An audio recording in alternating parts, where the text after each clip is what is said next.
What's up, everyone? I'm here with LeAndro Dixon. He just won a natural show this past month out at the natural muscle competition out in Baton Rouge. So figured we'd get him in and talk to him a little bit about his story. We're here at the Ponchatoula Fitness Center out in Ponchatoula, Louisiana, just off of LA 22. Dro, good to see you, my friend. Thank you for hopping on, man. No problem at all. Yeah, man. That first show when I saw you, man, I said this off camera. Once you hit that lat spread, I just knew it was over with once that pose went down. Just talk to me about your story, man. Talk to me what got you into bodybuilding. Yeah, man. So I was I wouldn't say big, but very strong athlete coming out of high school. I played football, ran track, mainly a track star. Set a couple school records here and there, and I graduated during COVID, so a lot of things went wrong that we didn't plan on happening as far as like athletic scholarships and just continuing that athletic career throughout college. So just took a little time to be a regular person for a minute away from the athletics, and maybe around beginning of my sophomore year of college at Southeastern, I just decided to pick up the weights and start eating a little bit, and I started growing and got some attention from some guys back at home in Baton Rouge at the gym. So that kind of just kicked me off into getting into bodybuilding, and here we are. So who did you look up to whenever it came to the bodybuilding scene? I know obviously everybody knows in the state of Louisiana about Ronnie Coleman. Like, who influenced you whenever you were on your way up in this bodybuilding circuit? Actually, I look up to a lot of the guys I keep in my circle. I'm not really a big name kind of person, but even starting off with my first couple like posing sessions and just training sessions, also always with Percy Percy Stewart. He's a men's physique IFBB pro coming out of Louisiana, and real good dude, real solid dude, great physique. He started off natural as well, like I did, for about a year and a half, and then became enhanced. And he's just a real hard worker and a great person that I look up to and aspire to be. You know, we saw Percy at the Natural Muscle as well, and when I saw him, I was like, man. Yeah, he's huge, real big in person. I mean, it's just incredible seeing what he's been able to do, because I looked at what he did before and after. Once he got enhanced, it was just incredible how much growth he had, especially in his shoulders, dude. I mean, it's just incredible seeing what that type of impact can do. But are you going to plan on staying in the classic physique, or are you planning on making it to the open? So this last show, me and Lacey agreed to do classic and open. Because the Ben Weider show, which I'm getting ready for in 13 weeks, at the national level, which means you can get an IFBB pro card, it's kind of smaller and limited. So we wanted to kind of take two shots at getting that pro card. So we're doing open and classic this year. Kind of just transitioning. I'm still a little wonky and shaky on the poses, but we're figuring that out day by day. I think that's what it's all about. I'm glad you mentioned your coach, Lacey Pruitt, who's pretty much one of the more well-known coaches in the state of Louisiana when it comes to bodybuilding. Her story is absolutely incredible, a story of real perseverance. By the way, we're going to try and get her on. We've already talked to Holden a little bit about potentially getting her on once she gets once she gets a little break from coaching, because I know she's in Chicago right now. But talk to me about the impact that she's made with you and helping you grow as a bodybuilder. Lacey, man, she's more than just a coach. It's just a real solid relationship and friendship. Everybody knows she has almost 200 plus clients, and every single person is treated like family, like a friend. You know, we're not just a number like you would find a lot of the coaches and teams per se, but just real hands-on, really detailed, and it was definitely something that I was looking for coming out of Virginia last November, where I just went all the way up there at Ben Weider Nationals, and I spilled over with my last coach. And so just a lot of self-doubt, a lot of questioning, do I belong in the sport? And Lacey just brought all that right back to life, and we've been killing it. So I'm really excited to run it back this year. And yeah. You know, 13 weeks out, like you've already mentioned. What's one area that you saw from the natural muscle back in July to what you want to improve on going into November for the Ben Weeder? Yeah, definitely conditioning. We can always be more conditioned. One thing I seem to really struggle with is like my posterior, so a little bit maybe more conditioned in the glutes and hamstrings, but Okay. more than anything, just posing. That's something I really want to nail because that can really separate you. In the end, I might not be able to be the biggest guy on stage, but if I can be the leanest and I can pose the best and just show off what I have, then that'll give me the best shot. You know, when you talk about posing, I think about kind of like a ballet routine Right. or something like that, because you've got to be so elegant with your posing, and that's really what's going to capture the judge's attention, especially nowadays, because way back especially when it was at the height of the Mass Monster era, it was just all about who looks the biggest and such. I think we've gotten back to that aesthetics area. Oh, yeah. Where have you seen, just in your eyes, where bodybuilding has taken a turn from just, it's all about being more massive to now we're going back to the old classic era of Arnold and Frank Zane and many more, where aesthetics matter at the end of the day? Just a lot of like nice, clean physiques are coming up. Like we see guys like Keon Pearson and just Even at 212, he's 212, so aesthetic, so man. big. And I know, I mean, a lot of things like that are, of course, genetic. Mhm. But it's great to see that the small waist and the nice V taper is all coming back to the height that it's supposed to be at. And so, yeah, man, I especially look up to guys like that. Yeah. That don't really rush the process, because when you do rush the process, you end up, not showing up the best on stage. And Keon just really takes things like a marathon and not a sprint. He nails his off season, he nails his posing, and it just brings the overall cleaner look to the stage. Right. So you're 23 right now, correct? So take me back to 20-year-old Dro.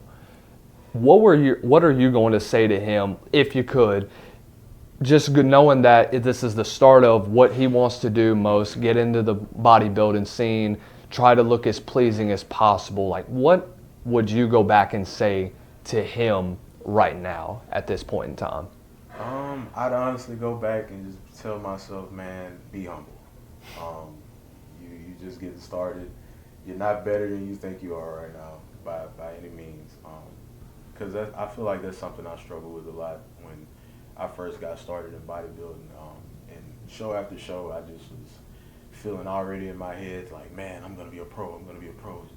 So much more to learn every year. There's been so much more to grab on and so much more to just soak up before I get to that level. And yeah.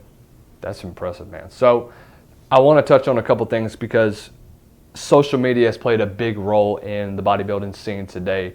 You know, when you see guys that are 14, 15, like we've seen on social media, taking gear, doing things before their brains fully develop, like what goes through your mind when you see things like that? Is it just something sort of like, are you scared for the cat? Is it just something that kind of concerns you? Like, is bodybuilding taking a turn toward where our generation specifically is getting to the point where we could eventually shorten our life because of becoming enhanced because of peer pressure? I don't know. I feel like this is a very tricky topic. I personally, I have nothing against people enhanced. Right. At the end of the day, it's whatever route you want to take, and whatever time and point that you want to take it as. But me personally, I feel that there's no point in rushing things. Right. Because, like I said before, bodybuilding is a marathon; it's not a sprint. Everything should be taken its course, properly. Which is why I've stayed natural for as long as I have. It's not because I'm against being enhanced. It's just there's always more to learn. Right. Every single year. Even when I felt like I knew everything already, there's more to learn. And I feel like you should definitely max out your knowledge before you decide to put your life at risk and really change the course of your life. And I think that's so true too, because you see a lot of these guys that are in the NPC circuit that are enhanced, being there 10, 15, 20 years and never get to that pro card. Yes. And it's just kind of taking time off of your life. Exactly. And I think that's what's so important about natural bodybuilding kind of coming back into the mainstay, which brings up the aesthetics pleasing part of the sport, because it's not just about, like we already mentioned, being muscular. It's about how do you look overall. And I think that's what's so important nowadays, is because kids our age, they're looking in the mirror and saying, oh, I don't like the way I look. And it's just like, I have those moments myself, but it's like, is gear really worth it at the end of the day? And in my opinion, I agree. I don't think it's worth it, but at the end of the day, I don't have a problem with anybody that does take gear. But it just, in all honesty, it's just not worth it if you're not really this much dedicated into the sport. Exactly. But if you're going to the circuit, you really don't have a choice. So Right. I think that's so important, especially because you'll be a natural competitor for the rest of your life as well, correct? I plan to actually become enhanced maybe next year. Who knows? But Well, I should say for now. for It's now, just now, yeah. For now, we're staying natural, and I'm not really, looking forward to. It's no top series. Yeah, man. We're trying to actually get the pro card the natural way. Yeah. I I think that's what a lot of people miss out on, is because we rush so fast just to get a pro card. We have to become enhanced. And I think that I know a couple bodybuilders, and I think Keon's one of them, that said, if you can't earn your pro card naturally, then bodybuilding just might not be the sport for you at the end of the day. I mean, it's all, like I said, it's all person dependent. Right. If you really sit down at 19, 20, and you really set out and tell yourself, this is what I want to do for the rest of my life, I'm going to make it to Olympia. By all means, if you want to become enhanced, become enhanced. There's no limit to chasing your dreams. Right. Sometimes you have to take those risks. And you'll regret not taking those risks in the future. So, I mean, hey, if that's what you really want to dedicate and set yourself out for, go for it, man.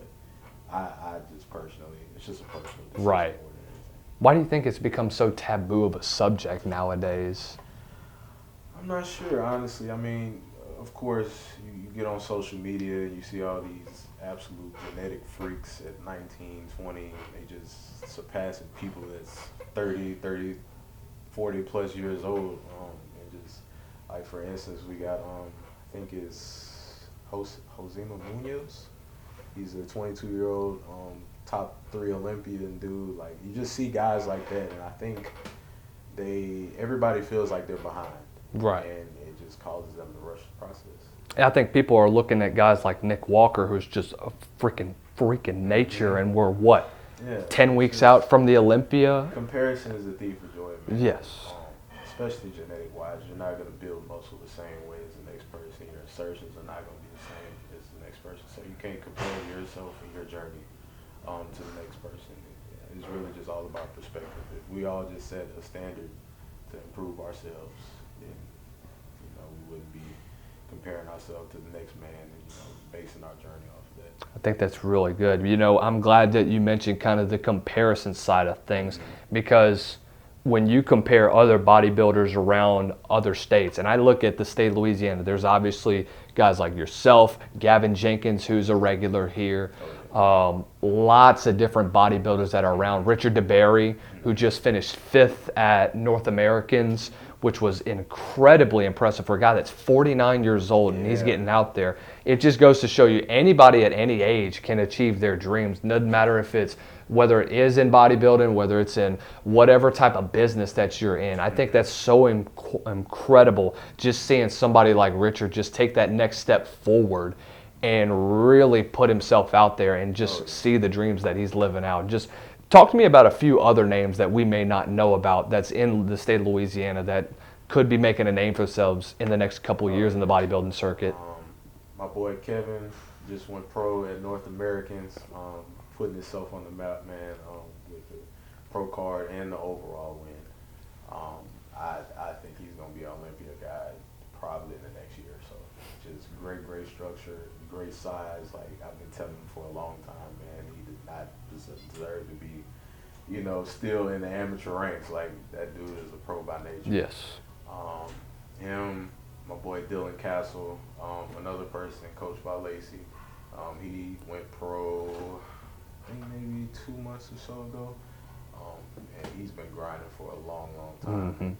You know, he's in classic right now, but he's a big dude. I think he'll be a really good open guy eventually. Going back to Percy, I think Percy will really put himself on the map. Yes, he just won his pro card last year. Mm-hmm. So he'll be putting himself on the map soon. I think of some other guys. My boy Weston, also coached by Lacey. He's a natural guy just like me, and I think he can kill it. You know, Wes, if you're watching this, man, you know, keep killing it, dog. Step on stage, man. Believe in yourself. He's got a lot of potential as well. I think what else? Who else?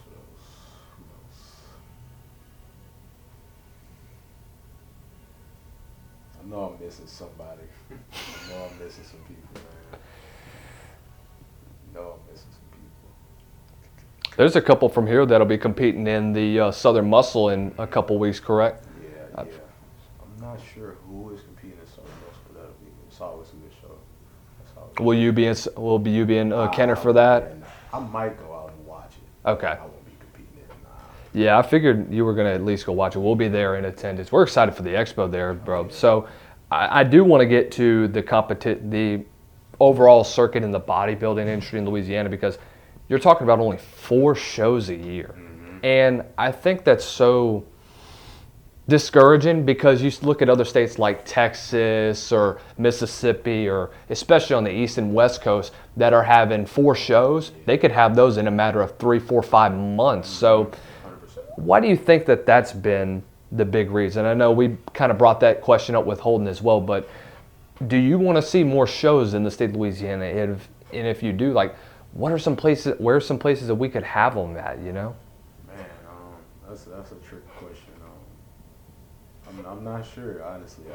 I don't know if the show should increase. I think that the timing of them could be a little bit better. Yes. Because they have people that just want to enjoy the holidays sometimes. Right. You know, it's just all over the place. And that kind of messes with not only how, because shows cost money, of course. Yes. And, you know, if you can't have people even attend the show, then, you know, you won't be able to even have money to put for more shows. So I think just kind of organizing it a little bit better and really investing in the athletes more could maybe put out a little more production and attract people to come here. And after that, you can plan as many shows as you want, honestly. Yeah, and I'm glad you mentioned the timing of it, because I think with that, especially timing it around the holidays, because this one upcoming will be November 22nd, and I kind of had just a thought while you were thinking that, man, why not have it at like the beginning of November or sometime before Halloween? Just give people more time, because I think in that point in time, like you mentioned, the vacation aspect of it, there's not going to be a whole lot of people there, which means they're not really going to know about some of these athletes that are there. They're not going to know about bodybuilding in Louisiana, which kind of puts the state still at a disadvantage as well. Yeah, man. It's just, especially with the way the economy is going right now, man, it's all about money. It's all about money. And these promoters, these athletes, you know, bodybuilding is not their sole, you know, income most of the time. Right. A lot of people are paying for this stuff out of pocket. So really promoting it and just really getting people to go back and forth would really bring a lot more attention to these shows that all in all could grow bodybuilding in Louisiana. If you were a promoter, what's one thing that you would try to do to help promote bodybuilding in the state? There's actually one other person I look up to, Jessica Heyman. She's the IBB pro. She's the promoter for South Central. Yep. Yeah. That show, it was a show I really wanted to do, but things just didn't work out. That show was very, very well organized. All the athletes, you know, received different goodie bags and gifts. It seemed like everybody was invested in, and the promoters really care about their athletes. Right. That, like looking at it from an athletic perspective, that really makes people want to come back. that makes people want to come and, you know, be a part of your shows. Because all in all, you know, if you're a good athlete, you're going to win it regardless. It's Yes. not about what show you pick. As far as like a competition perspective, it's about, you know, did I go there? Did I have fun? Did I enjoy myself? Was it stress free? Was the show well run? Things like that really stick out to an athlete. And yeah, man, I think that as a promoter, invest in your athletes. Invest. Keep things well organized, and you can only go up from there. Well, Joe, we appreciate the time, man. Good luck at the Ben Weeder. We look forward to seeing you. Hopefully we'll get to see you at the Southern Muscle, man. We're going to have a lot of fun. So we appreciate your time, man. Yes, Hope sir. you have we're going to get after it, man. Oh, we're yeah, ready gotcha, to get after it, man.